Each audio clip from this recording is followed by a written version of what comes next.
Võib-olla see ongi minu üks nõrkus, et ma olen liiga hea inimene lihtsalt. Žalgiris areenis sa panid Jassikevitšusel panid tehnilise ära. Pärast mängu juba tuli mulle sõnumitesse, et kuule, et Kruus pani hea kommentaari sulle. Oot, räägi, sina paned kella seisma. 24 tundi enne mängu ei tohiks nagu alkoholi tarbida üldse. Mis su kõige suurem kala on? Siuksed Euroliiga mängud on 1400-1500 kilokalorit. Kas kohtunikuks sünnitakse või kohtunikuks saadakse? Nii, et ma arvan, et mul endal on hea kohtunikuks olemise jaoks olemas enamus asju, mida vaja on. Betsafe spordipodcasti saadetest on läbi käinud väga palju tippsportlaseid ja tipptreenereid. Tänane saatekülaline ei ole kumbki neist, aga on mees, kes hoiab tippsportlaseid ja treenereid ohjes. Tippkohtunik Aare Halliko. Mees, kes on üks esimesi, kes vajutas Betsafe'i YouTube'i kanali subscribe'i nuppu. Vajuta sina ka, kui sa seda veel teinud ei ole ja hakka saadet vaatama. Tere kõigile! Betsafe'i spordipodcastit taas pärast pisikest pausi teie ees ja tänast külalist tegelikult me oleme mõelnud kutsuda siia päris pikalt. Lõpuks ta sai tulla. Tervist tippkohtunik, Euroliiga kohtunik, Eesti parim kohtunik, Aare Halliko. No tere, võib-olla küll mitte päris niimoodi tituleerituna, aga lähedale. Täna on neljapäeva hommikul me juttu räägime. Tavaliselt me teeme neid salvestusi kolmapäeviti. Sinuga seda teha ei saanud, sest kolmapäeviti on mängupäevad. Sa olid taas jälle ära. Sa tulid Veneetsiast põhimõtteliselt otse lennuki pealt praegu siia. Eile õhtul jõudsid hilja. Eile õhtul hilja jõudsin. Ja mitu lendu sa aastas teed? Kohtunikud pedantsid vennad, et sa ilmselt mäletad ja paned kirja ka. Päris aus olla, ma tegelikult lende ei ole lugenud, aga ma võin öelda nii, et kui teha siuke kerge matemaatiline arvutus, et ainult kui räägime klubi hooajast, siis mul on olnud hooaeg, kus mul oli kas 53 välismängu. Nüüd pane see, et Tallinnast lennates tõenäoliselt on vähemalt 2 lendu, et jõuda sihtkohta, 2 lendu tagasi. Nii et keskmiselt 4 lendu, pane nüüd see 53 mängu korda 4. Mõnes kohas on tegelikult see, kus lende on rohkem. 250 tõusu maandumist aastas. See on klubi hooaeg.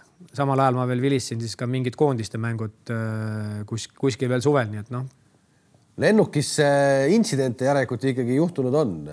Ma ei tea, siis turbulentsi väga hullu, äikest sisse löönud, kõiki neid jutte, sa ikkagi elad ju põhimõtteliselt lennukis. Ma olen vist olnud õnnelik lendaja, et tegelikult siukest ärevat hetke on võib-olla olnud ühe korra, kui läksime seminarile, kus Türgis oli Istanbuli kohal oli tõsine äikesetorm ja kohtunike koos lendasime ja siis taga siuke salongi osas siuke, nagu ikka lennukis, enne maandumist seal veel rahvas räägime edasi kõik ja kui siis järsku pauk käis, siis oli terve lennukul haud vaiku. Keegi kuskil karjatas korra ja keegi kuskil juba korra hakkas karjuma, aga vist oli äike, kas lõi nüüd siis lennukisse või oli kuskile kõrvale, aga ei polnud midagi. Paari minuti pärast juba hakkas selle summin pihta. Aga maandudest sa ikkagi see mees ei ole, kes aplodeerib, et kohale olete. Ei ole aplodeerija, sest tegelikult ma olen kuskilt kuulnud, ma ei tea täpselt, mis see põhjus on, aga tegelikult ei tohi. Et see pidi midagi tekitama lennukis või midagi, et tegelikult see aplodeerimine ei ole üldse hea asi lennukis. Wow, midagi täitsa uut minu. Aga see on, ma olen seda kuulujutu tasemel, et ma ei oska ühtegi fakti nagu juurde öelda. Eks ma ka sinna hulka ei kuulu, kes lennuks aplodeerivad. Kui palju üldse kohtunikul aplodeeritakse kohtunikele pärast mänge? On kunagi keegi aplodeerinud ka, et tõesti nagu vägevalt tuli. Lähete väljakut ära, teil alati on turvamehed seal ümber, aga aplodeeritaksegi, et saite hästi hakkama. Ma arvan, pigem see aplodeerimine mitte ei ole selle peale, et me hästi hakkama saime. Pigem see võib olla, kui koduvõistkond võidab ja fännid on rahul, siis on nad ka nii-öelda kohtunike tööga võib-olla rohkem rahul, eks. Aga ei on selles mõttes, et saadetakse ka vahest nagu nii-öelda hea tujuga ära ja ütleme, sükast asja on päris tihti, et mingid fännid, kas siis mingid nooremad või ka täiskasvanud, et nad ongi, kui nad saavad kuskile sinna sellesse koridori lähedusse, kus kohtunikud lähevad nii-öelda üle selle võre, siis see nagu mängijatelegi, et viska 5 ja high five ja ega kohtunikud ei ole kadedad, et kui tahetakse, siis loomulikult viska. Autogrammi ikka võtma ei tulda? Olen kirjutanud autogrammi ka. Oled ka? Ja, kusjuures siit võib rääkida siukse loo sinu lemmikmeeskond välismaal Žalgirist, nagu ma olen aru saanud, siis tegelikult seal on olnud üks siukene härrasmees. Ma arvan juba 20 aastat või rohkemgi. Üks vanem härrasmees käis on alati enne Žalgiris ja välismängu kohtunike hotellis. Välismängu? Selles mõttes on, et ütleme nii-öelda rahvusvahelist mängu. Selles mõttes. Nad mängivad kodus, on alati Kaunases. Ta teab, kus hotellis kohtunikud on. Ta teab, millal kohtunikud enam mängule lähevad. Ta on alati varem kohal. tal on olemas selle mängu siis buklett, ta võtab sinna oma vihikusse, kõik 3 kohtunikku on kirjas, kõigilt autogrammid, kuupäev, ühesõnaga tal on niisugune mapp olemas, kõik, kes siis on Žalgirise kodumänge vilistanud, ma ei tea, mitukümmend aastat nüüd. Ja see vend on kogu aeg oli kohal, kuni nüüd COVID-i teemaga siis mingi hetk tal ei lubatud enam tulla lihtsalt, et see nii-öelda COVID-i protokoll ei lubanud tal hotelli tulla. Aga ta isegi esimesed mängud oli COVID-i ajal oli olemas. Kas COVID-i protokoll on läinud viimastel, ma ei tea, kuudel või nüüd uue hooaja alguses natukene lihtsamaks ka? Ma pean silmas lihtsalt seda, et minu arust on seda ülereguleerimist, mitte et ma oleks maskivastane või et haigust ei oleks olemas, kõik see on olemas, kõik asjad. Aga seda ülereguleerimist olukorras, kus 3 kohtunikku vilistavad väljaku peal, kogu aeg vilistavad ja siis lähevad üle vaatama midagi ja siis panevad maskid ette. Jätab päris totra mulje. Euroliigas ei ole seda maski me kunagi ette pannud. Euroliigas ei mitte. See on Champions League'is ja FIBA mängudel on küll, kus nad panevad selle maski nagu vist ette. Ja Euroliigas ei pane jälle. Ja, et Euroliigas on see, et peab olema lauakohtunikel mask. Eks. Mis on aru saada? Ja kui kohtunik läheb, siis on samamoodi, et me päris ei läheks nagu selle lauakohtuniku päris sinna kõrva äärde, vaid vaatame distantsilt. Euroliigas veel saame vaata tegelikult väljaku pealt seda, et me ei ole üldse juures seal. Eurokapis peame minema selle lauakohtuniku taha või selle IRS operaatori taha, aga me maski seal ei kanna. Aga iseenesest on läinud natuke lihtsamaks. Näiteks eelmine aasta võib-olla jäi telekast nagu silma, et mängudel, kus olid pealtvaatajad ja vahel, kus ei olnud, siis mõlemas väljaku otsas oli postament, kus oli üks mängupall veel lisaks mängupallile. Nii kui see läks sealt nii-öelda clean zone'ist välja, nii kohe vahetati pall ära, läks järgmise palliga edasi. Siis sellel hooajal me ei ole nagu palli vahetanud. Et on üks mängupall, sellega mängitakse, on pealtvaatajad, ei ole vahet. Sest ma arvan, et seal on see teema, et pealtvaatajad on tekkinud, on lubatud ja minu teada nad ka kontrollivad, nagu meil siin Eestiski on, eks, et sa pead olema kas vaktsineeritud, kontrollitud, mis iganes. Et põhimõtteliselt teoorias saali peaks saama inimene, kes on siis mingit pidi nagu kaitsud, on ju. Ja samamoodi on kohtunikel, et kui me eelmine aasta tegelikult tegime enne igat mängu minnes, tulles iga pool PCR-testid, on ju. See oli juba ka selleks, et üldse Eestis välja lennata. Oli vaja see testi, on ju. Enam ei tee. Siis nüüd põhimõtteliselt Euroopa Liidus piisab sellest vaktsineerimispassist. Kui sul see on tehtud, siis tegelikult Euroopa Liidu siseselt võid lennata niisama. Ja samamoodi on mängudele, et sa ei teha enne hooaega nagu selle taotluse, et kui sul on vaktsineerimine tehtud, siis sa ei pea tegema igaks mänguks. Aga samas, kui ma lähen Venemaale kuskile mujale, siis Iisraeli, siis Iisraelis on see, et sa lähed PCR-testiga, pluss veel sa teed koha peal lennujaamas seal teed järgmise testi. Palju siin torgitud on? Seda sa numbrit oskad öelda või? Meil on see käinud väga, ma ikka küsin kõigi käest, kes ikkagi ei oska täpselt öelda. Ma mingid tegelikult lugesin oma sellest testi.me lehe pealt üle, palju seal mingit oli. Nii palju võin öelda, et kui seal eelmise aasta või ütleme selle aasta jaanuaris just, siis eelmise hooaja keskel tuli Eestis korra see rekordiomaniku number on ju, mis oli mingisugune 50 olla. Ei, rohkem. Ei, mõtlen eelmine aasta. Nüüd praegu, mis tuli, oli suurem. Aga see oli nagu siuke number, mille ma vaatasin, et me just Rain Peerandiga nagu naersime, et kuna see oli kirjas, et see inimene ei ole läbi põdenud, ei ole kordagi positiivne olnud, siis ma saan aru, et see ei ole mina, sest mina jäin ju eelmine aasta oktoobris sain selle viiruse VTP-lt külge. Aga ma olin semast, ütleme siis -5-6 torkimist, kui suures ma olin 6 aega kodus. Tegelikult ma arvan, et sa oled selline, kui Eesti tippsportlased võtta ja sind ka, siis sa oled ikkagi mingis asjas oled top 10. Et sa võid olla küll vabalt seal sellest ütleme nii, et eelmine hooaeg ma võisin olla. See tõesti, et kui me igale mängule läksime, siis tegelikult ju enne igat mängu meid torgiti vähemalt korra ja peale mängu veel korra, eks, et tegelikult saime päris korralikult. Kui ebausklik mees sa oled? On sul autos ripuvad mingid täringud või midagi? Mul ei täringuid ei ripu ja sellist asja, nagu ütleks, ma tean siin meil mõned mehed ei astu kunagi läbi keskringi, kui nad jalutavad näiteks 3 minutit enne mängu algust lähme sinna kohtunike laua poole. On selliseid vendi?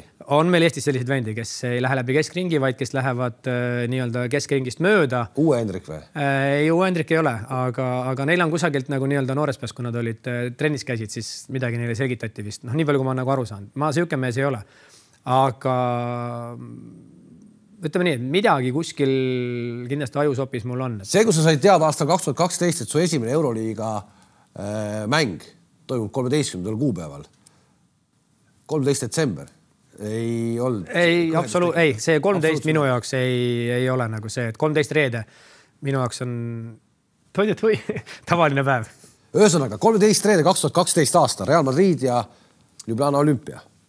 oli su esimene? Või oli Strasbourg, üks kahest, sest ma käisin kaks korda järjest, kaks aastat järjest, kus oli nagu Real, aga võis olla üks kahest jah neist. Meenuta, kui erinev oli minna selles hetkes, sul oli tegelikult ikkagi juba tublisti üle 10 aasta kogemust kohtunikuna. Minna ikkagi vilistama esimest Euroliiga mängu. No 2012 aastal oli mul 13 aastat rahvusvahelist kogemust, nii-öelda FIBA litsentsi, eks. Pluss seal sees olid olnud 2 naiste Euroopa meistrivõistluste finaalturniiri, eks, et ütleme nii, et oli 1,2 vilistatud, aga olgem ausad, eks Euroliiga esimene mäng on ikka Euroliiga esimene mäng. Kui erinev see on siis? Mis see on? Samasugused 10 meest on väljakul. Mis seal teistmoodi on siis? See nimi ise juba on.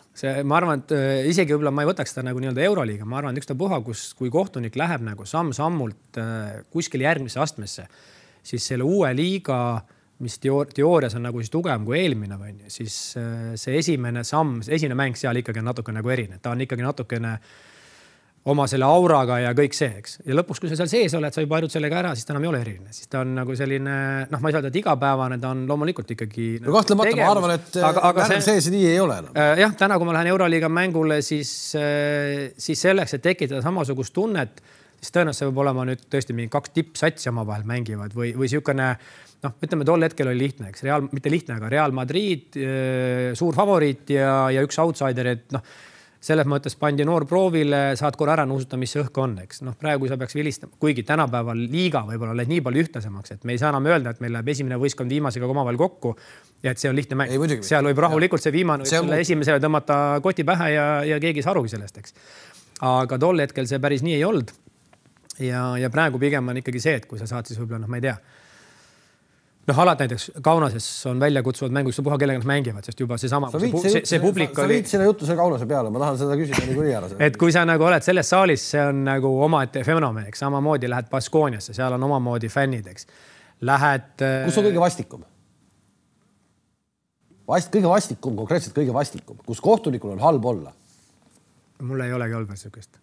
Ma tean, kus on raske, selles mõttes, et sama, et eks, ega Belgradis, ma olin 2 nädalat tagasi Belgradi Partisan Juventud, mõlemil 2-0, Željko Obradovis tagasi Partisanis Belgradis, sul on pioneeris 10 000 pealtvaatajat, kes 20 minutit enne mängu algust laulavad, karjuvad, sa ei kuule vahepeal viletki, on ju, aga isegi vahepeal tuli sealt võib-olla puud, seal me läksime kilpide all riietusruumi, toodi meid tagasi ka riietusruumist igaks just kilpide all, et seal täpselt see tunnel nii-öelda ei töödanud, et põhimõtteliselt koridor, kuhu sa lähed, sul on täpselt fännid kõik üle all, mis iganes, viskavad, sülitavad, mis iganes võib olla. Ja viskavad ka, on ju? Ja viskavad ka midagi ikka. Ja samaks, et olla selleks nagu valmis, et mitte pärast trahvida klubi, sellepärast keegi millega pihta sai, on ju, on parem, kui sul on igaks juhuks ka turva peal. Aga ma ei ütle, et seal halb vilistada. See on kihvt. See on seesama see, et... Kui mäng läbi on pärast, sa lähed sealt väljakult minema. Kui sa ruttu minema saad, siis seal oli nii. Seal koduvõistkond võitis 1-ga. Juventud pani viimase viske lõpus panid mööda. Jah, neil oli see, et neil oli võimalus -1 pealt vise, panid mööda, tegid vea avaviske teisele poole ja siis said veel pärast lauda veel nagu viske teha. Ja kui sa saad ruttu minema saad, nad jõuagi sulle reageerida. Aga loomulikult, kui sa lähed ära ja seal lõpus paned mingisuguse suure jama, siis nad juba kogu see lõpp sa saad selle kuuma tunde endale nagu naha vahele. Aga mõtled, kui saalist äraminek on juba, siis on kõik rahulik või? No, pärast linna peale sa ikkagi igaks juhuks ei lähe? No linna peal me jah väga ei käi, aga eks saalist äraminekul on see, et meil on oma protseduuri, mis me peame pärast mängu tegema, et me tegelikult saame pärast mängu ma arvan, mingi tund aega hiljem alles sealt riietusruumist ära. Mis see protseduurid? No meil on vaja seal kõigepealt ootame, kuni tuuakse meil siis digitaalne protokoll, eks, mis arvutis tehakse, et seda peame allkirjastama, peame oma raporti kirjutama, pesemine, riietumine, kõik see. See võib võtta mingi aja, sõltuvad, kui kiiresti lauakohtunikud oma asjad sealt nagu toovad meile. Ja tavast on ikkagi siis suurem osa fännidest juba nagu laiali läinud. Eks samamoodi meil ikkagi see enamus saalides kohtunike väljaminek on nagu mängijatelgi natuke eraldatud, et päris iga fänn sinna sellest tsooni ei saa. Ja kui sul juba takso on ees, võid taksoga välja, siis võib juhtuda... Kas seetõttu on ka Obradovitš-sugusele mehele natukene rohkem lubatud, et ta seal tänaseks nüüd on tagasi kodumaale, mängib seal ja natuke rohkem on lubatud talle kui mõnele teisele, enne kui tehniline tuleb? Minul endal on Abradovitšiga suhteliselt vähe kogemusi. Ma olen vilistanud, kui ta veel oli Fenerbahces mõni aeg tagasi, eks Bayerniga mängisid Saksamaal või oli see Alba 1-2. Ja ma ütleks nii, et mina tema seda raevukamat poolt polegi näinud, et samamoodi, ega nad praegu tegelikult ju kodus ka. Nad olid terve mängu taga, nad tulid alles seal kolmanda lõpuks tulid nagu, nad isegi kolmanda lõpus olid veel -10. Ja ta ei tegelenud kordagi kohtunikega. Et mina arvan, et ta on praeguseks hetkeks võib-olla natuke rahulikumaks jäänud või ütleme nii, et ta on see treener, kes kui tema nagu ägestab või midagi on, siis ma tõsiselt mõtlema, mis nüüd valesti läks kuskil. Et ta enam ei võta nagu sihukeste tühjade asjade pärast, et hakata siin nagu mõjutama või ütleme, mis on need treenerid erinevad taktikad. Aga kes on kõige sellisem suurem, ütleme, kelle eest ei tahaks nagu väga liiga palju läbi joosta Euroliiga treeneritest? Kes need on sellised nagu, kust kogu aeg tuleb mingi lause, kogu aeg midagi tuleb? On see Ituudis, on see Ataman, on see... Võtame nii, siin ma jätan nagu nimed nimetamata, eks, aga on kindlasti need treenerid, kellega nagu sa ütlesidki, et kes võib-olla siis nagu kogu aeg sul kõrva taga midagi nagu... Töö käib kogu aeg, et kindlasti nendega nagu natuke ebameeldivam aga kuhu maani see piir võib minna? Kuhu maani see piir võib selles mõttes minna, et kui palju sa lased nagu öelda? Ma jõuan lõpuks sinna, et sa panid näiteks Žalgiris Areeni, sa panid Jassikevitš, sa panid tehnilise ära. See kas see jättis see ütleme, et me võime nalja visata umbes, et ma sain CV-sse kirja, et ma saan pärast teistele kohtunikele öelda, et ma panin tehnilise ära, aga miks sa siis otsustasid panna? Miks sa otsustasid panna? Ma võin selle konkreetse näite nagu lahti lahata praegu, sest tegelikult ma seda kuulsin sinu seda kommentaariga, sest ma juba tegelikult pärast mängu juba tuli mulle sõnumitesse, et kuule, et Kruus pani hea kommentaari sulle ja täiesti ma saan aru, et kui kommentaatorina vaatad nagu seda mängu kõrvalt, siis võib-olla jäigi arusaamatuks, mis see oli. Tegelikult sellele momendile eelnes kus ta varem juba korra, mul kõrva ääres nii-öelda, ütleme siis plahvatas või reageeris. Kuna ma ei näinud seda, ma ainult kuulsin midagi, siis vanem kohtunik tuli risti üle väljaku ja tegi hoiatuse, mis tegelikult iseenesest mulle kui kohtunikule on siis ütleme kollane kaart, et minu paarimees peab tulema üle väljaku ja tegema hoiatuse, mis tegelikult on minu ülesanne. Ehk sina oleks pidanud tegema tegelikult mina juba tegema hoiatuse. Ta tuli sinu mängumaale. Põhimõtteliselt, aga kuna ma ei näinud, eks oligi nagu andsid kõrva taga midagi oli, ma ei näinud, siis ma ei saanud sellele reageerida. Võib-olla ma arvasin ka, et see ei ole veel piisavalt, aga vanem kohtuniku jaoks oli seda liiga palju. Ja see oli siis nagu kollane kaart mulle, mis tähendas tegelikult, et kui nüüd samasugune olukord peaks uuesti tekkima, siis ma ei saa enam lasta seda varianti, et nüüd keegi tuleb üle risti, paneb ka tehnilised alla. Siis see on põhimõtteliselt... Eks sa ennetasid? Sa poleks ise andnud võib-olla. Võib-olla ma ei oleks... Aga sa ennetasid? Aga ma ei saanud jätta nagu seda varianti, et mulle tullakse veel korra nii-öelda minu mängumaale, minu paarilise poole. Aga see kuidagi paika pandud pole. Et ära tule mu mängumaale, ma saan siin ise hakkama. Sa vaata oma asju seal. Kas seda paika... Miks sa tuled üldse? Miks see sinu asi on praegu? Sa oled seal teisel pool väljakut, sa ära tule. Meil on mingid teemad oma vahel paigas, aga vanem kohtunikul siiski ongi sama teema, et tema tegelikult kontrollima kogu mängu osa. Ja kui ta tunneb, et nüüd on see koht, kus ta peab nagu sekkuma, et kusagil üle piiride minema, siis ta teeb seda. Need on need kategooriad, see esimene, teine, kolmas. Ei, see isegi ei ole kategooria järgi, see pigem ongi see, et miks keegi kuskil on. Et ta tõenäoliselt temal on see kogemust rohkem, tunnetus on parem. Okei. Muidu väljaku peal me oleme erinevad jalgpallist, me oleme teistmoodi, eks meil tegelikult on kõigil ühesugused õigused. Ehk tegelikult sa praegu ütlesid välja, et sa ei oleks pidanud selle tehnilist andma? Mitte ei oleks pidanud andma, vaid pigin andma just sellepärast, et kuna samase käitumisest oli hoiatuse saanud, siis me ei saa lasta tal uuesti minna samasse kohta tagasi. Ütleme nii, et selle point on selline. Kui me näeme, et treener läheb kuskile piiri lähenal, siis ta tuleb hoiatus. Ja kui ta läheb see sama piiri peal uuesti, siis miks muidu hoiatuse andsime? See ongi see, et sa oled juba liiga kaugele läinud. Ja kui teeb seda uuesti, siis me peame ta karistama. Enne mängu algust, ütleme, jääme praegu Euroliiga juurde. On ju teatud meeskonnad, kus on kindlalt mingid mängijad. Te skaudite neid mängijaid ju põhimõtteliselt, ma arvan, samamoodi nagu ütleme vastasmeeskonna treenerit, vastasmeeskonna mängijaid. Mingis mõttes te ju saate aru, kes teeb kuskilt midagi meelega, nii et äkki kohtunikud ei näe, kes teeb seda nii-öelda halba juttu väljakul ja nii edasi. On sellised koosolekud teile mängu? Jälgime seda, jälgime Tegolot, jälgime seda. Ei, meil on jah, selles mõttes, enne igat mängu on hommikul tavas pärast hommikusööki ja meil siis koosolek, meeting, kus siis igaüks toob lauale siis selle mängu nagu, mis ta arvab, et võib nagu oluline olla. Ja loomulikult me käime läbi seal ütleme kõik ohukohad. Noh, selleks on mängijad, selleks on situatsioonid, selleks on mis iganes võib olla. Kellad, jälgida lauakohtunikke, teame, et siin on probleeme olnud, on ju. No, lauakohtunikega? Ja, no mitte isegi lauakohtunikega, näiteks mingid saalid on, kus rohkem kui üks kord aastas juhtub näiteks, et aeg jääb seisma millegi pärast. Arusaamad asjad, kell läheb kuidagi järsku, rünnaku aeg muutus, millest... Kodumeeskonna kasuks reeglina. Võib nii, võib naa olla. Aga see käib ikka jätkuvalt tänase päeva? Noh, ütleme nii, suures plaanis ega meelega väga teha ei saa. Aga ütleme nii, et vahest öeldakse, ups, süsteem tegi midagi. No ma vajutasin, aga süsteem tegi midagi muud. No kõik võib olla. Kuna meil on ka need viled, eks, et automaatselt kell jääb seisma. Meil on seal mikrofon nii-öelda, mis töötab tegelikult mitte selle vile hääle peale, vaid töötab tegelikult nagu siis õhu peale, õhusurve peale. Siis tegelikult on vahest see, et kui me kõva häälega, kui meil on vile suus kõva häälega kellegi ütleb midagi, täitsa vabalt võib olla see, et lihtsalt, et sa räägid siis selle hingeõhuga, sa paned korra selle kella seisma. Oot, räägi, sina paned kella seisma? Ja, kui sa ei ole tähele pannud, siis Euroliigas, Eurokapil kõigil kohtunikel on puusa peal meil siin kardik, mida vajutame. Sealt me vajutame aja käima ja meil siis samamoodi nagu praegu mul mikker siin on. No miks te siis vaatamas käite seda aega kogu aeg? Sellest ongi, et kui me vahepeal ei pannud tähele, et see aeg võib vahepeal minna seisma sellepärast, et keegi ei vajuta, keegi teeb midagi, aeg seisis. Me lähme ja vaatame järgi, et millal ta seisma jäi, palju peaks ajast maha võtma. See on, kui mängu keskel käime tabast vaatamas. Mängu lõpus me käime tegelikult vaatamas seda, et alati kohtunik vilistab mingi viivitusega. Ma ei vilista, et nüüd juhtus ja kohe on vile samal ajal, eks. Juhtub mingi aeg, ma analüüsin korra ja siis tuleb vile. Seal võib olla kuni mingi pool sekundit, mida iganes. Veerandaja lõpus, kui sul jääb seal näiteks kas 0,2 või 0,7, seal on suur vahe. 0,2 sa ei saa viset soorita, sa pead tegema ainult täppi, on ju. 0,7-ga võid sa palli võtta ja visata.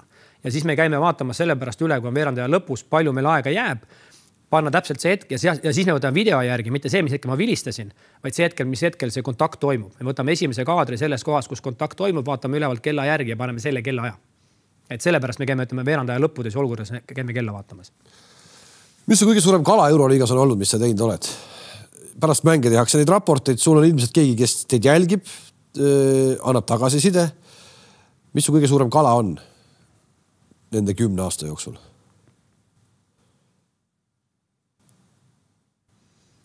Tead, ei olegi sükest nagu no nii meeles, et et oleks teinud sükse kala, mis jääks nagu väga eredalt meelde. No tõenäoliselt oleks sükke kala, millest ma oleks pärast seda maha võetud. Kuna mind ei ole 10 aasta jooksul mängudelt maha võetud, et ma ei ole nagu sükest otsest karistust saanud, et öeldud, et nii, et selle mängu kehva vile eest 2 nädalat või 6 aega sa oled nagu eemaldatud mängudest. Siis ma arvan, et sellest tulenevalt sellist kala nagu ei olegi. Kindlasti on seal olnud asju, mis igas mängus on, mida saaks teha teistmoodi. Ometi, Lätis on Läti kohtunik Oleks Latissevs. Ma arvan, ta saab sust rohkem Euroliiga mänge, tähtsamaid mänge, suuremaid mänge, käib see närvidele ka sulle. Miks tema saab rohkem? Miks Rõõsek saab rohkem kui sina? Nad on paremad. Miks nad paremad on? Seleta see vahe ära. Siin pole maha võetud 10 aasta jooksul kordagi. Sa pole suurt kala eksinud, sisse teinud, aga nemad saavad Final Fouri ikkagi juba korduvalt. Sina ei saa. Okei. Võib-olla ei ole nagu kõige parem, ma ei tea, kas näide või võrdluse tuua, aga toome nagu mängijad, toome meeskonna. Toome sinu enda. Nii. Kui sa ise mängisid Jaanusel, ütlesid ka, et trennis lammutused tegid kõike, aga mänguaega ei antud. Ei, seda ma ei räägi. Juba... Ei, ma ütlen, et tegelikult kokkuvõttes ongi, et seal on mingid asjad võib-olla, mis on sellised väiksed detailid. Ütleme nii, et ma arvan, et mul endal on hea kohtunikuks olemise jaoks olemas enamus asju, mida vaja on. Aga võib-olla midagi jääb siis nagu puudu, et olla päris see tippude tipp. Aga mis see miski on? Ma ei oska seda öelda. Lamoonika paneb ennast... Võib-olla enesegi. Lamoonika määrab ennast, ma ei tea, jätkuvalt. Täna vanuse piiri enam Euroliigas ei ole. Ei ole. Lamoonika, no oleme ausad. No, ma ei taha midagi nagu ma tean, et sa ei tohigi kritiseerida edasi. Aga võib-olla ikka tema jaoks on kohati mäng jube kiire ka. Et juba ei jõua järgi ja juba on nii. Aga ma näen teda kogu aeg. Ta nagu ei taha eest ära minna, et anda teistele võimalust. Aga miks ära minna, kui sa oled piisavalt hea, sind usaldatakse? See on küsimus lihtsalt, et miks ma peaks ära minema, eks? Et kui ma ei jää kellegile veel jalgu ja mis on, kui me räägime konkreetselt nagu Lamonikast on ju, siis mis tema puhul praegu kindlasti väga palju maksab, on juba tema nimi, tema reputatsioon. Et ega kui me võtame NBA samamoodi, kui seal vilistavad mehed, kes on 70 pluss ja edasi kõik, mis sa arvad, nad on kiiremad kui see uus 25-aastane, 30-aastane mees, kes tuleb, on ju. Aga see on see tema see aura juba kohtunikuna, keda kõik teavad. Et me samamoodi, eelmine nädal Partisani mängul olime koos Lamonikaga, on ju. Ma arvan, me kõik koos tegime hea tiimitöö, aga sellegi poolest tema oli see, kes mingi hetk võib-olla seal mingi hetk võttis mingid mehed, on ju, ja isegi nad võib-olla, kus ütleme siis, nad ei olnud isegi võib-olla nõus mingeid asju seal, aga nad lihtsalt see respekt on nii suur. Eks see on ka põhjus võib-olla, miks ta päris sageli on näiteks Oakas, Panathinaikose mängija näiteks, kui Euroliiga, ta võtab nagu selliseid karukoopaid endale, saab nagu aru, et siis, et ta nagu käib sellest üle. Ta ei karda, põhimõtteliselt ta ei karda. No, ega seal ei saa öelda, et ta ise võtab. Meil ikkagi on olemas kohtunike pealik, kes teeb määramised ja ta paneb. Aga võib-olla see on tõesti see põhjus, et miks ta need mängud sinna saab. Et see ongi see tema see isikukultus korvpallimaailmas, eks kõik teavad, kes ta on, siis see vahest, see maksab, mitte vahest, see maksab. Et samamoodi, et kui sa tõikis ennem näited, on ju, et mõned mehed vilistavad neid mänge ja mina ei vilista neid mänge, on ju, siis ega see ongi kokkuvõttes ikkagi, ja ka nad ka eksivad. Ega siis, kui sa vilistad, kõik mehed mängus eksivad. Aga just see sama, et mis eksimuse teed, kui hästi sa tegelikult muud osa teed, on ju. Ja see sama, et sinu see oskus suhelda ja ennast maksma panna edasi. Võib-olla see ongi minu üks nõrkus, et ma olen liiga hea inimene lihtsalt. Samas käivad jutud, et sa oled võib-olla kui mitte, Eestis kindlasti, aga võib-olla Euroliigas üks parimaid konkreetselt nii-öelda by the book ehk reeglite tundjaid. Kirjutad alla sellele või mitte? Ei kirjuta. Ei kirjuta? Eestis ma võin olla selles mõttes, jah, seal topis. Meil on siin teisi mehi, kes teevad väga hästi reegleid. Euroopas ma arvan, et samamoodi, eks meil mehi on erinevaid, aga on ka neid vendi, kes võivad võib-olla reegliraamatu peast ette lugeda. Et ma nende hulka ei kuulu.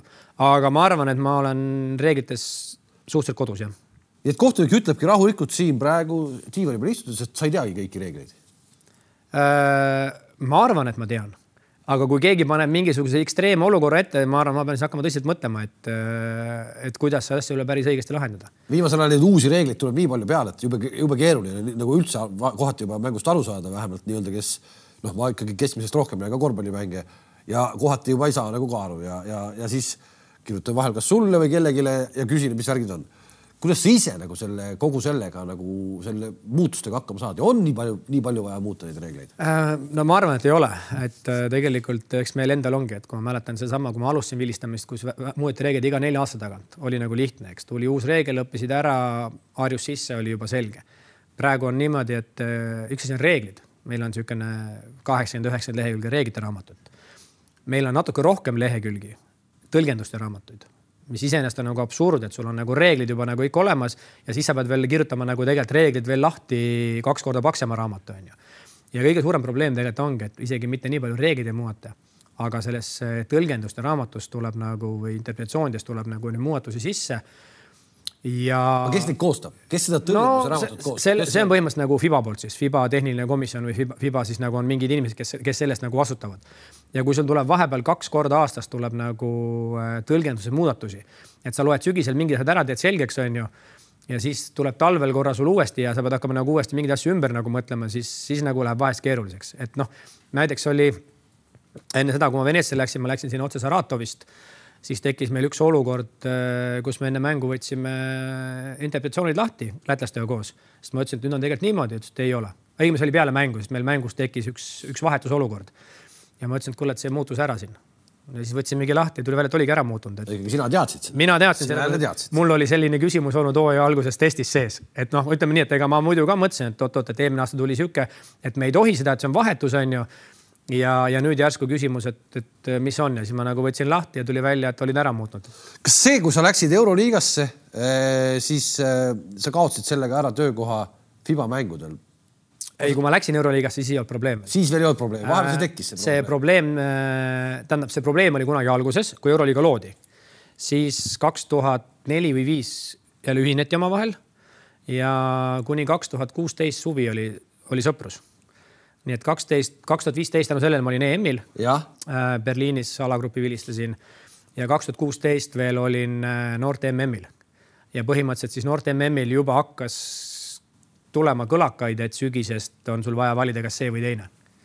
Aga kuna ei olnud ka Fibalt otsest nagu siukest, et vali kas meid või vali kas neid on ju, et kui sa tuled meile, siis sa oled sealt väljas ja kui sa oled seal, siis sa oled meilt väljas. Ja kui otsest siukest nagu ei tulnud, siis me nagu läksime edasi nii nagu läksime, et Euroliiga seminarile edasi ja lõpuks siis olime, ma olen siiamaani FIBA kohtunik. Mul on FIBA litsents. Ja ongi siiamaani FIBA mänge ei vilista. Aga FIBA mänge ma ei vilista. Ehk see otsust võib-olla rahalises mõttes ei olnud vist keeruline teha. Sina, kes sa oled valinud endale, tänase päeval sa oled professionaalne kohtunik. Enam ei ole, nüüd olen tagasi korvpallidus tööl. Korvpallidus teed ka mingeid asju. Aga see ei saa ju tõsiselt võtav töö olla. No ikka kohtunike divisjoni juht, selles mõttes, määramised kogu aeg ei ole. Ütleme nii, et õnneks mu töö on selline, mis võimaldab teha distantsilt ka, et ma ei pea olema kontoris kogu aeg. Ja okei, aga selle korvpalli, mis iganes peen nivis oli, kohtunike divisjoni juht. Jah, see kohtunike divisjoni juht, kohtunike direktor. Ütleme lihtsalt ära kohtunike, ühesõnaga selle palgaga sa niikuinii ära ei elaks. Jah, selle palgaga ära ei elaks. Et selles mõttes oli sul nagu Euroliiga valikud lihtne teha, Euroliiga tippmängud 2000 eurot per mäng. Ei, nii palju ei ole veel kunagi olnud. Ja finaalid. Aga finaalides ma ei ole olnud. Veel ei ole olnud. No 1500 reamäng. Jääb sinna. Jah, okei. Et see on peab poole rohkem kui FIBA mängud. Selles mõttes on lihtne otsustada. Mitte poole rohkem. No? Ma ei anna praegu pead, aga ma arvan, kas FIBA mängudes praegu võib olla äkki 650-700. No, ja sa saad... Okay. No, mitte poole, 2 korda rohkem. 2 korda rohkem. Siis VTB tuleb juurde, VTB sa tohid vilistada, eks? VTB tohin tänu FIBA litsensile, muidu ei tohiks. Ja sellepärast meil seda FIBA litsentsi tegelikult ongi minul ja Rain Peerandil vaja on ju, et saaksime vilistada VTB-d ja VTB-d on meil tegelikult vaja vilistada selleks, et hoida oma taset. Et kui sa käid ainult seal võib-olla kord 2-6 on ju, ütleme sõltuvalt, kuidas sul see hooaeg on, eks. Kui sa käid ühe mängu nädalas võib-olla pidevalt Euroopas, oleks okei. Kui sa iga nädal ei käi. Sinna alla kuulub siis Euroliiga ja siis see Eurokapp. See Eurokapp. Jah, Euroliiga Eurokapp on ju. Ja kui sa iga nädal näiteks ei käi on ju, siis Eesti liiga on küll tihedad mängud, toredad mängud, eks. Aga selge me saame aru, et eks ikkagi see keskmine tase on nagu erinev. Ja kui sa oled nagu kogu aeg ainult selle liiga peal, siis seal on nagu tunduvalt keerulisem. Et meil on vaja tegelikult ka veel selliseid häid mänge, et oleks nagu piisavalt, et hoida oma taset. Ja sellepärast ongi meil tegelikult seda VTB-d nagu ka vaja. Ehk teile seda nagu väga-väga vaja? No jah, ütleme, et olla heas konditsioonis, olla heal tasemel, on meil seda VTB-d ka vaja. Palju räägitakse, et FIBA ja Euroliiga hakkavad omavahel nagu ära leppima või otsivad vähemalt mingisuguseid kokkutulemise kohti. Kas sa näed seda ka kohtunike skeenes sees, et midagi nagu toimub, et see leppimine võiks jälle tulla? Olukord on tegelikult ju absurdsemast absurdsem. Üks ala, üks ilus korvpallimäng ja nii lõhki löödud. Ei, kohtunike poole pealt ei ole praegu nagu küll kuulda midagi, et midagi selle koha pealt nagu muutuks. Sest tegelikult, kui me võtame praegu selle suure sõja, siis tegelikult suur sõda ongi ainult kohtunikud omasaduste vahel. Sest ei karistata ju ei mängijaid, ei treenereid, koondises saab mängida, koondises saad olla. Lihtsalt probleem on see, et Euroliiga ei anna, ütleme, klubid ei anna mingi hetk oma mängijaid võib-olla koondisesse, eks see on ainus, aga see on juba siis nagu klubi ja koondise vaheline. Sellega karistatakse, tegelikult mingis mõttes sellega karistatakse mängijaid ja mängijaid karistatakse sellega, kes jõuavad finaalturniirile. Eriti see hakkab silma olümpia või MM-i ajal. Ja ei, ma olen sellega nõus, et koondiseid ja ütleme nii, et mingit pidi nagu see vastuolu on see. Sellega ma 100% nõus on ju. Aga keegi otseselt ei ütle, et kui sa mängid Euroliigat, siis sa ei tohi mängida koondisest. Või et sa mängid see aasta Euroliigat, siis sa järgmine aasta ei tohi mängida FIBA-sarja. Kohtunikel saad out lihtsalt. Saad out. Põhimõtteliselt nagu FIBA võistlustel sind ei... Hetkel sind ei eksisteeri. Eksisteeri olemas. Seetõttu ma ütlegi, sellega karistatakse mängijaid ka, kes mängivad aastasse klubide eest väga heade kohtunikega. Nagu oled sina, nagu Latissev, nagu Rusok, nagu Lamonika, Belosevich, kõik need.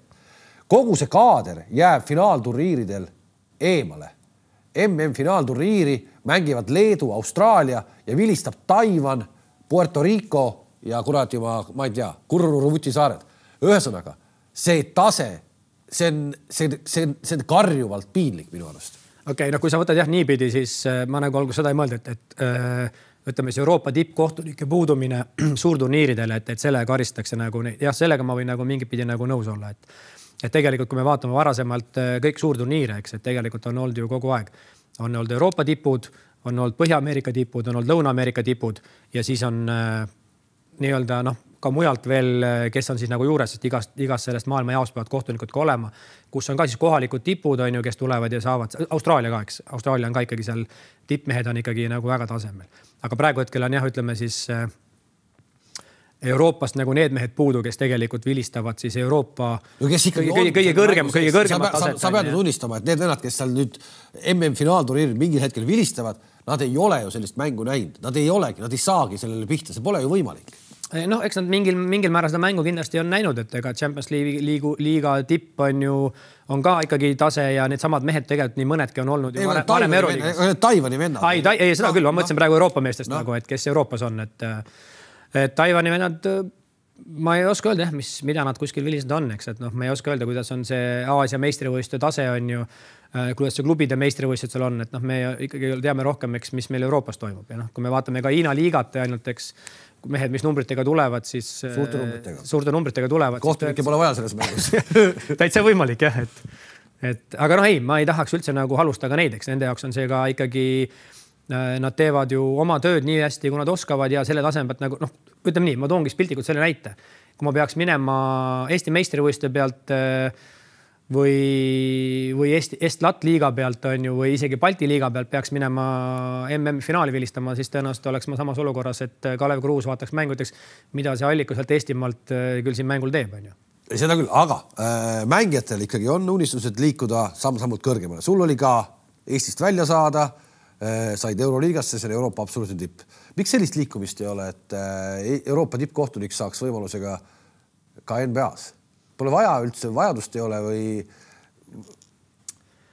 Ma ei oska öelda täpselt tagamaad. Jälle samamoodi ma võin rääkida mingeid kõlakaid. Kõlakad on huvitavad. Kõlakad on nagu olnud see, et tegelikult on olnud paar meest, kes on proovinud. Üks kõlakas on selline, et siis, kui teda kutsuti, ta loobus ja siis, kui ta tahtis minna, siis enam öeldi, et neil on veel vaja. Teine teema on see, et NBA-sse üldse saada, tegelikult seal on meeletu konkurents. Kohtunikele, jah? Ja, et see ei ole päris see, et ma tulen Euroopast, ma olen Euroopa tipp, ma nüüd tulen.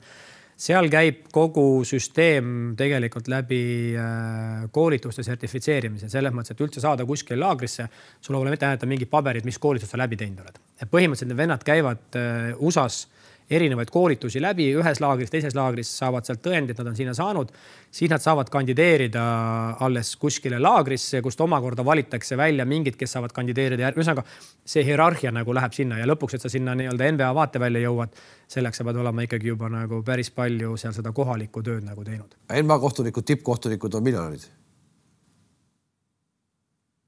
Ma ausalt ei tea, mis need palgas on, aga ma arvan, nad ei ole halvasti.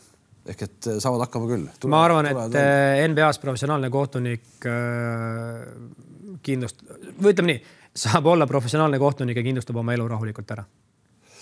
Kui me tuleme korraks Eesti korvpalli juurde ka, siis aastatega on palju vähemaks jäänud, aga see, kui sa alustasid või tegelikult võib-olla ikkagi sa olid ikkagi noorem mees, Matsalud ja Metased ja Eegid ja see kaader, aga Foonovid olid nii-öelda põhivilemehed ja siis olid sina veel nagu noor. 2000 algus, ütleme niimoodi. Tartu, Tallinn, kogu see. Õlleklaasid lendasid. Selline vaese mehe Pioneer Arena põhimõtteliselt oli Tartu. Irmus palju. Pandi nagu kõik, absoluutselt kõik. Ainult sõimasid kogu aeg kohtunikke. See on ära kadunud. Õnneks on see ära kadunud. Või seda vähemaks jäänud, ikka tunduvalt vähemaks. Miks sa üldse tol ajal valisid selle ameti endale? No tegelikult tol ajal, kui sa räägid 2000 algus, siis ma juba olin rahvuse kategooria kohtunik ja siis ma ütleme Eestis ikkagi juba, ütleme nii, et vilistasin juba finaale ja olin ikkagi nagu kandvas rollis juba, on ju. Siis ta juba oli tore tegevus. Aga kui me räägime sellest, et miks ma valisin selle üldse, kust ma pihta hakkasin, siis see tegelikult on juba seal sükene 80-ndate lõppu 90-ndate algus. Nagu ma ütlesin, ma olen hea inimene olnud. Et kunagi oli vaja kuskil, et küll klasside vahelist vilistada ja siis oli õpetajate õpilaste mäng. Aga ma mõtlen just see sama, see Eesti, sa tunnista, vahepeal oli ju Eesti liigas oli ju ikkagi nagu kohe ikkagi häirima hakkas see, kuidas kõik keskendusid ainult sellele, kuidas kohtunikud eksivad. See ei olnudki tegelikult Eesti liiga. Ma arvan, et see oli tolle ajastu märk oli. Mul on 90 kas äkki 7. aasta finaali video sain Rauno Pehka käest VHS-i peal. Õigemini, mul on nüüd arvutis, aga tal oli VHS kodus olnud, kus BC Tallinn Baltika ja kus ma Aivar Kuusmale annan 5. vea ja siis kui ma lähen nagu lauda näitama, siis ta tuleb mul kõrval ja paneb mulle küdarnuki kõri peal, näitab mulle, mismoodi tegelikult Pehka talle algus tegi. Ütleme nii, me vaatasime seda videot 4 aastat tagasi noorte kohtunikega ühes laagris, Eesti kohtunikega ja kui me vaatasime seda, siis ma ütlesin, et põhimõtteliselt tänasel päeval ma arvan 5 minutit ja see plats oleks puhas. Et selles mõttes, et see oligi tolle aja nagu siukene korvpallis mingipidi stiil, mida ka lubati, mis oli ka mingipidi võib-olla tolle aja korvpallikultuuri osa nagu, mis tegelikult on nüüd tänaks päevaks väga palju muutunud ja see on hakanud juba pihta sellest, et juba ülevalt poolt allapoole, kõrgematest liigast allapoole on järjest tulnud seda üsõnaga, et on pandud paika, mida me ei tohi lubada nagu mängijatel, treeneritel, et me keskenduks mängimisele ja mitte selle kohtunike tegelemisele. Ja kui sa mäletad siin veel mingid aastad tagasi, kus hakati järsku väga kergelt andma tehnilise käitumise eest, siis tegelikult see käitumine on kõvasti muutunud ja me ei pea enam andma tehnilist nii kergelt. Ja tegelikult pigem ongi minu jaoks see kultuur ise suures plaanis on muutunud ja kui see kultuur muutub väljaku peal, siis ta muutub ka mingil määral saalis. Aga kas ta tohib minna liigast eriliseks? Ei, ma arvan, et ta liigast eriliseks ei lähegi. Et ma arvan, et me käisime seal kuskil korra ära, kus me liiga palju, nüüd me karissime ära, eks, ja nüüd me tuleme tagasi, kus me laseme jälle. Tegelikult korvpall on emotsioonidega mäng. Ja see tegelikult, mis me tihti peale ka võistkondadega ja mängijatega, ütleme Eestis tekib see, et ärge nüüd tapke kogu emotsiooni ära. Et me üritamegi teha selleks, et me ei tapagi emotsiooni. Me tahame lubada emotsiooni, mis on positiivne. Aga kui see emotsioon läheb negatiivseks ja suunatud nagu nüüd siis kohtunike vastu, siis me peame seda karistama. Mitte ainult kohtunike vastu. Kui see negatiivne emotsioon on suunatud vastas mängija vastu. Et me ei tohi lasta ka seal mängijad omavahel seal üksteist seal sõnasõtta ja solvata ja edasi kõik. Et kui me seda kuuleme, näeme, peame selle reageerima. Et emotsioon on lubatud isegi mingisugune iseenda peale vahest pahandamine. Mis näitama toon? Ma arvan, see oli Eesti liiga mäng oli. Ja mängija pani mööda ja ütleme, tuli see karvane sõna üle väljaku. Saalis oli ikka kõik kuulsid. Ja võib-olla mõni koht üks pannud tehnilise. Meil on lapsed saalis, meil on naisterahvad saalis ja siis tuleb siuke karvane sõna. Ja mulle piisanud sellest, ma ütlesin mängijale selle nime, mängijast käeb lihtsalt, sain aru juba. I got it. Aga ta sai juba aru, et seda ei ole vaja ja tegelikult ei olegi vaja karistada. Sa teed mängija selleks, et tegelikult sa läksid praegu asjaga, et kontrolli ennast. Või sama asi endeks, mängija läheb, paneb lapi mööda ja siis läheb, paneb käega alla vastu seda pehmendust, seal lööb kõvasti korra ja keerab ümber. Nii ka kui ta ära midagi ei lõhkunud, mis ma taas karistan? Tol ajal oli Eesti korvpalli ümber ka sellist nagu karaka panemise fooni hästi palju. Mängijate osas, vanemad mängijad, nooremad mängijad, seda oli palju. Kohtunike osas, kuidas oli? On see osa professionaalsemaks muutunud? Sa nüüd mõtled, kas kohtunikud üleüldse tarbivad alkoholi? Ei, võib-olla natukene lõdvema randmega pidi vilistama. Ma arvan, et selles mõttes ma võin öelda küll, et ajast, ma ei mõtle praegu ainult Eestit, ma mõtlen ka siis, kui ma juba olin väljas vilissin, 99 alates, kogu see teema võrreldes sellega, mis oli vanasti mingil ajal ja mis on praegu, on nagu kõvasti läinud professionaalsemaks ja sportlikumaks. See tuli mingil hetkel tuli FIBast. Ma arvan, isegi FIBas võib-olla praegu on ta võib-olla isegi liiga sõjaväekord juba. Et mis see tähendab, FIBA kohtunik ei tohi enne päev enne mängu? Mitte päev enne mängu, vaid isegi peale mängu ei tohi. Hotellilobis ei tohi juhti õlutada? Ei tohi või? Põhimõtteliselt. Ja ütleme, meil on samamoodi ikkagi kirjas on see, et 2-4 tundi enne mängu ei tohiks nagu alkoholi tarbida üldse. Aga ma arvan ikkagi see, et peale mängu teha üks õlu kuskil või klaas veini õhtusöögi juures, see tegelikult ei tohiks nagu olla probleem, eks. Lihtsalt, mida meil on ka öeldud, et mis võib nagu ohukoht olla, on see, et kui me oleme kuskil hotellis, sööd või restoranis, kuskil mingi pahatahtlik ajakirjanik tuleb, teeb pilti ja pärast on järgmine päev lehes sul, kujuta ette, mis fotomontaaži annab teha ju. Et Aare Alliko klaasi veiniga ja sellest pannakse kuskil ajalehte, pannakse pilt või? Kui tahetakse mingit jama korraldada, siis sa tead, et tegelikult annab ju korraldada. Kui sul on kuskil materjal kohal olemas, millest teha, siis sellest annab kirjutada suure loo kokku. Ehk siis sa pead lihtsalt tegema klaasi veini, kilekotist jooma. Ei, ütleme nii, et me ikkagi niimoodi päris ei tee, et me ikkagi selles mõttes, kui me oleme restoranis õhtusöögil peale mängu, siis me ikkagi ei peida seda alkoholi, vaid me ei ole ka, ütleme nii, me räägime praegu klaasist veinist või pokaalist õllest, on ju, mitte see. Aga mingid pöörasid lugusid ikkagi, et keegi Eestis väljaku peal on kohtunikest ikkagi natuke hädas omadega. Niisugust pöörasid lugusid sa rääkida ei taha? No ütleme nii, et nendest me ei räägi praegu, jah. Aga on juhtunud? Ma ei saa öelda, et on keegi kindlasti purjus peaga väljakul olda, eks, aga omal ajal kindlasti on olnud, et nii nagu ütlesidki, et mängijadki on tulnud väga raskete olukorradega, eks, et ega keegi teadlikult sinna nii-öelda, kui me teame, et siuke asi on, eks, et loomulikult me oleme enne mängu üritanud sellise vahetuse ära teha, kui peaks olema, eks, aga kindlasti võib olla, et kellelgi on eelmise õhtul kuskil mingi pidu olnud. Tol ajal räägiti, siis sa ometi ei vilistanud veel 80 keskel või kuidagi, et nii-öelda äraostmised. Kui palju sulle on hotelli ukse taha tuldud öeldud, et Aare? Ju ma olen liiga pisike kala selleks, et tulla mulle hotelli ukse taha. Et selleks ma arvan, et kedagi midagi ära osta, see peaks olema ikkagi mingi oluline mäng. Selles mõttes, et ma kujutan ette, et kui sa lähed nagu kohtunikule pakkuma midagi, siis see võib ikka olla mingi meeletu raha, aga meeletut raha pakkuda mingi rea mängu pärast ei ole, sest kõik kohtunikud ega see täna niimoodi kindlasti enam käigi, et kuule, siin on nüüd 200 €, et me tahame, et siin võidaks Leetuda Südas, võidaks või keegi võidaks. Põhimõtteliselt peaks käima kuidagi niimoodi, ma arvan, et kes petivad palju, tulevad mingi kohtunike juurde ja ütlevad, et aita meid natukene nüüd sinna suunda. Käib sellist asja tänapäeval või ei käi? Seal on päris suured rahad mängus. No ütleme nii, Eesti mõistes ma tean, meil on olemas ka kohtunike deklaratsioonis kirjas see, et sa tegelikult ei tohi üldse absoluutselt, kui kuskil mingi, nii nagu mängijatele, kui sul tuleb keegi ligi, kuskil mingi info, sa peaks selle kohe jagama. Meile infot ei ole jõudnud. Ma ei taha uskuda, et ütleme nii, et minuni ei ole mingit infot tekkinud. Oleks tekkinud, me oleks sellega kohe tõenäoliselt tegelenud. Aga ma ei ole kuulnud, et kui sa räägid nagu pettimisfirmade või mingi mitte firmade, vaid pettimise, ütleme siis, kes pettida tahavad, tulevad, et ei ole praegu küll kuulnud kuskilt. Pole ka Euroopas. Ei, ma ütlen, seda pettimise teemat ei ole nagu olnud. Kui sa alustasid vilistamist, oli 2 kohtunikku. Tänaseks on neid juba 3. Rohkem neid ei mahu sinna. 3. No kuulda on, et NBA äkki midagi üritab. Üritab 4. Ei tea. Midagi on kuulda olnud, vaatame, mis elu toob. Ära ütle iial ei. Kuidas see väljaku peal välja näeb praegu, kui 4 kohtunikku oleks? Mis plats, kuidas see käima hakkab siis? Ma isegi ei kujuta ette, igas nurgas 1 või? Põhimõtteliselt nii nagu me praegu 3 jookseme poole väljaku või teisele poole, et siis võib-olla igas jooksed 4. Et siis peaks nagu olema kõik kohad kaetud. Ma ausalt isegi ei kujuta ette. Kui proovitakse, aga ma ei tea. Kas see 3. kohtuniku toomine oli õige otsus omal ajal? On kindlasti. Kindlasti. Mäng on läinud nii palju kiiremaks.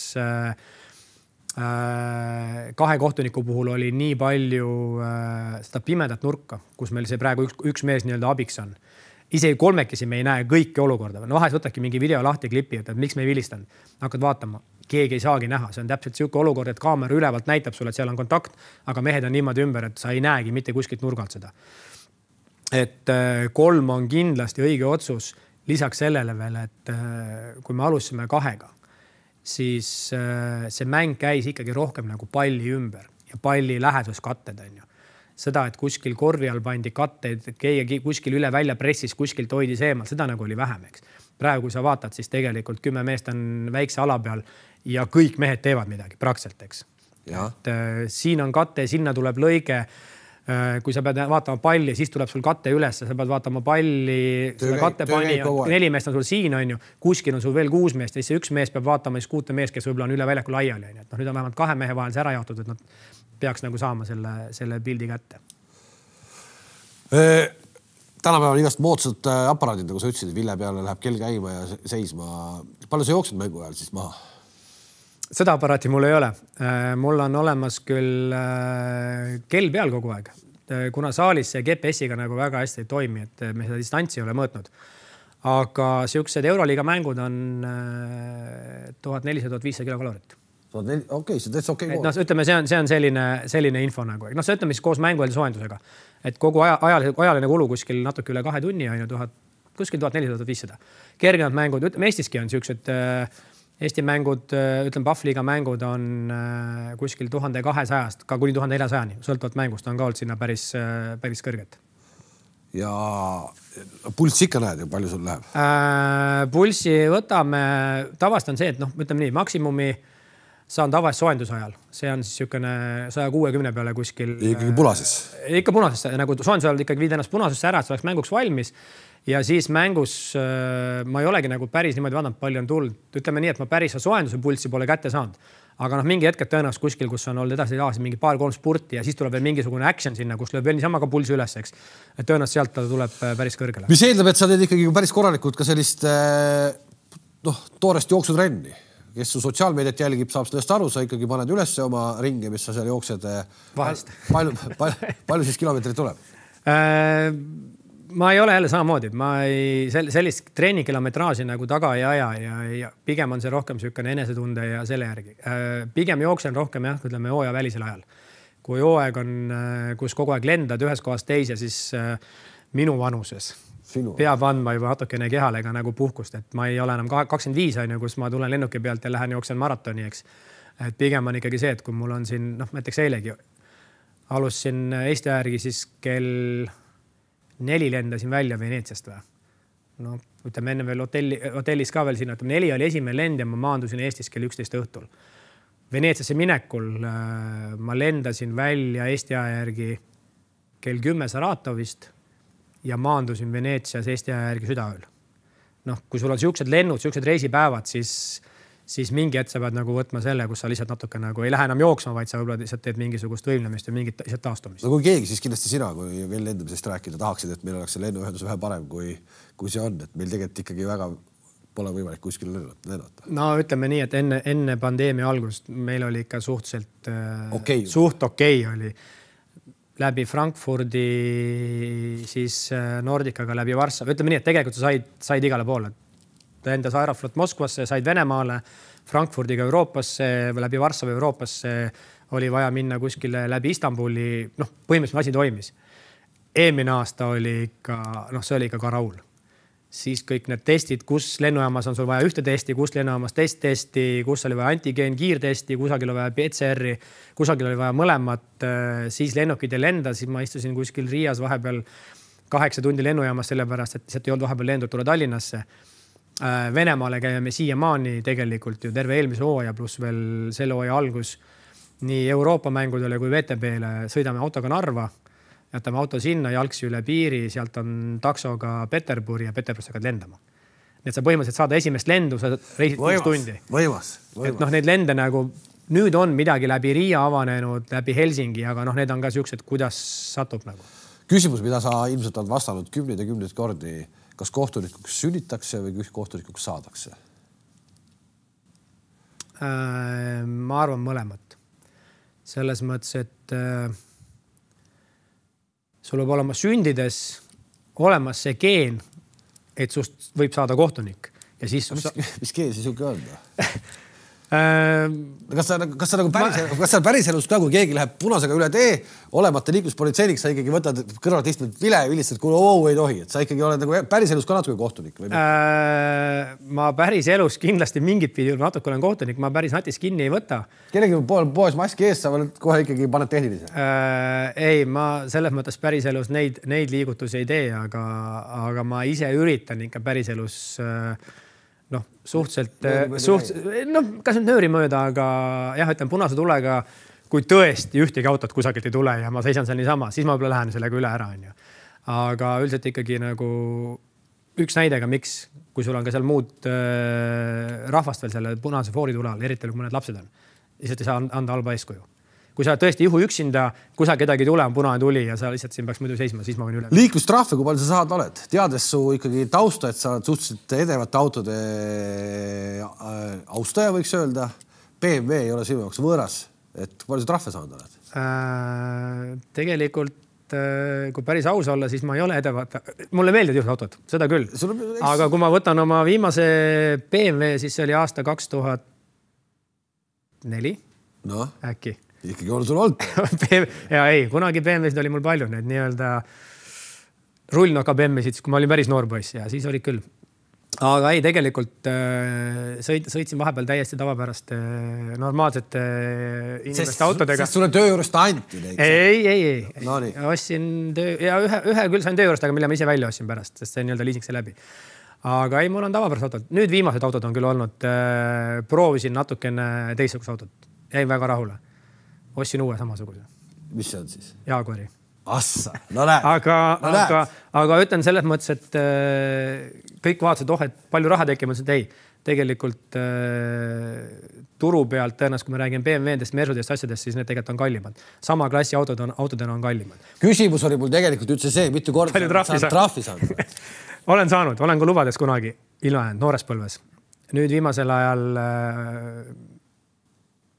ütleme nii, et olen olnud selles mõttes õnnelikult seaduskuulekas liikleja, et politsei ei ole väga pidanud kinni mind. Kaamerad küll vahetevahel ei armasta mind. Aga mitte tihti, ütleme tõesti arva. Kui sa ei oleks kohtunik, kes sa oleksid?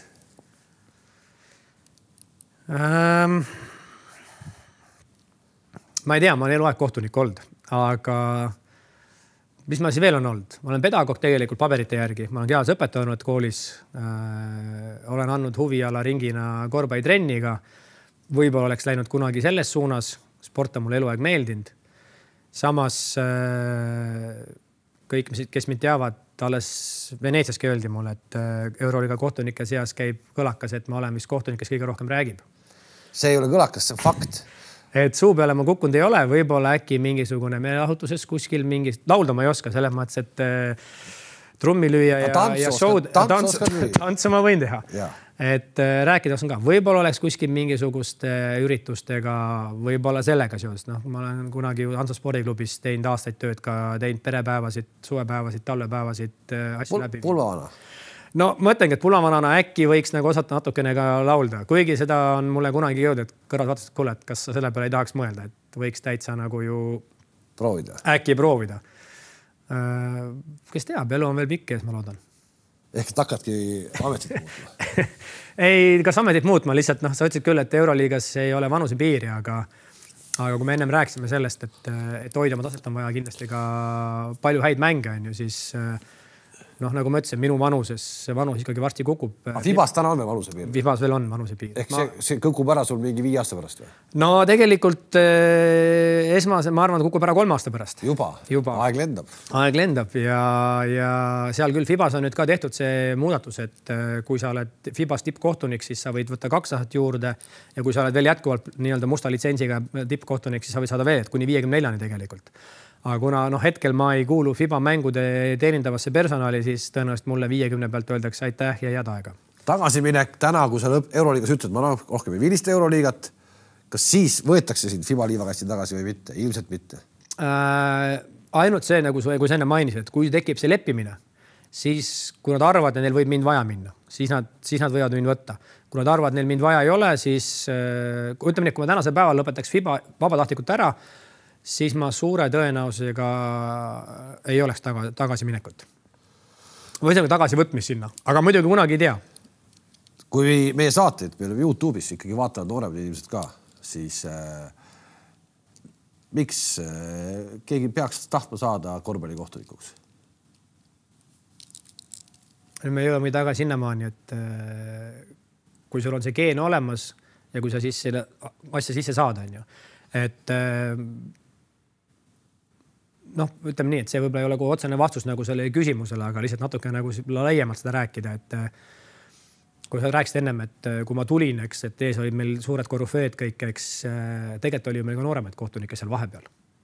Siis tulin mina ja pärast mind oli veel nooremaid kohtunikke. Siis sa ootla käime ära, Susloovid. No nemad on nooremad juba kõik. Jah, sinust nooremad. Minu nooremad, aga ma ütlen see, et kui mina tulin, tegelikult oli ju Heiki Rits oli meil ju väga perspektiivikas. Aga väga lühikest aega tegelikult. No jah, lõpetas ära. Jah. Aga tegelikult oli ju nii, et ma mäletan, kui ma ühte mingit esiliiga mängu läksin, siis Valdo Suurgas tegi määramise ja ütles ka, et seal sa oled koos meie järgmise FIBA potentsiaalse, nii-öelda FIBA prospektiga, keda tegelikult plaanitakse nagu FIBasse saata, on ju, kahjuks ta lõpetas ära enne, kui see teoks sai ja tegelikult seal oli nagu veel mõningaid härraseid, kes seal nagu nii-öelda vahepeal veel olid, on ju. Ja kõik kadusidki nagu ära mingi hetk, et kas siis ei olnud seda geeni või tekkisid muud huvid, mis iganes. pärast mind ju oli ka veel siin ju prooviti meisteliigas erinevad, kuni lõpuks ongi, kes tulid siis, eks Tanel Suslov, Timo Suslov, Mart Uuendrik, kes nagu jäid, eks. Ja... Aga ometi Euroliiga tasemele need mehed pole jõudnud, keda sa praegu ette lugesid. Sina ja Peerandi saate Euroliigat, nemad ei saa. Eks selleks on vaja ka mingit õnne võib-olla kuskil. Mingi hetk kusagil, noh. Aga kuidas sina selle ukse lahti? Sul oli keegi nii-öelda soovitaja seal? See ei saanud su õpetaja Ants Seek olla, see pidi olema keegi teine. Karl Junge pannud. Ja, no siin võime kadunud Jüri Belov tegelikult meenutas mulle seda lugu. Ma ise ausalt ei mäletanudki seda enam niimoodi täpsemalt, et tegelikult äkki peaks tõesti hakkama asju kirja panema, et vana inimene ei mäleta, aga juhtunud on palju. Et tegelikult minu Euroliiga ristiisaks võiks siis lugeda tõesti Karl Jungenbrandi ja siis mitte ristiisaks, aga sündmuseks maailmas Islandi vulkaani purset, sellepärast, et sattus niimoodi, et tänu sellele vulkaani purskele Helsingist lennukid ei lennanud, Karl pidi tulema Tallinnasse, et siit oli jutt, et äkki lendab õhtul veel mingi lennuk, ta oli vaja minna Bilbaosse Eurocupi Final 8-ile. Ja kuna ei teadnud, kas lennuk läheb, tuli Tallinnasse ja Atsa Matsalu tõi ta tolle hetke Balti liiga mängule, kus siis Cramo mängis mingi Leedu satsiga. Ja ta hattus mängu vaatama. Ja sa kogemata vilistasid seda? Ma täiesti juhuslikult vilistan seda mängu. Ja nii palju, kui ma kuulnud olen, siis see on olnud üks mitte lõplik, ma arvan, et see oli palju lõplik tõuge. Et tegelikult eks tol hetkel FIBA ja Euroliiga tegid omavahel koostööd. Ja eks kauditi kohtunikke ja tõenäoliselt FIBA käest küsiti, kes teil hetkel oleks nagu praegu need perspektiivikamad prospektid tol hetkel. Samal hooajal käisin vilistamas ka FIBA Cupi Final Fouri. Mul oli ka juba olnud selleks ajaks, eks see naiste EM-i määramine, juba ütleme nii, et olid juba nagu mingid mängud nagu all juba. Ja ma arvan, see oli siis see koht, kus Karl nagu mind ise nägi ja Karl oli tol hetkel üks siis nagu soovitajatest, ütleme prospektid või talentide otsijatest nagu, või ütleme, mida talentide, prospektide otsijatest sinna Euroliigasse. Ja ma arvan, et see, vähemalt nii palju, kui ma kuulnud olen, see on nagu üks selline lõplik tõuge võib-olla oli, mis andis selle, et jah, me võiksime ta proovida selles liigas. Ühesõnaga, prooviti tänaseks rohkem kui 10 aastat vastu pidanud, 5 aastat vähemalt tahad veel teha, vähemalt 5 aastat ma pakun.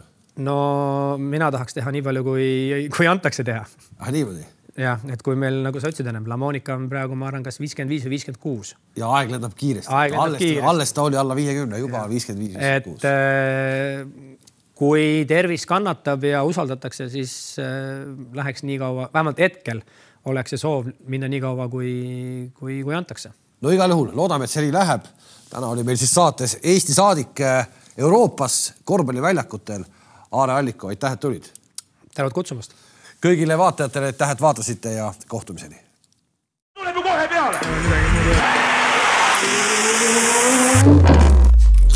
Toi, et...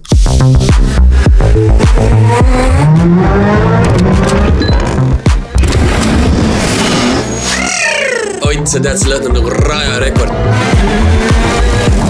Ott, vaata, sul tuleb üks väike hüpe.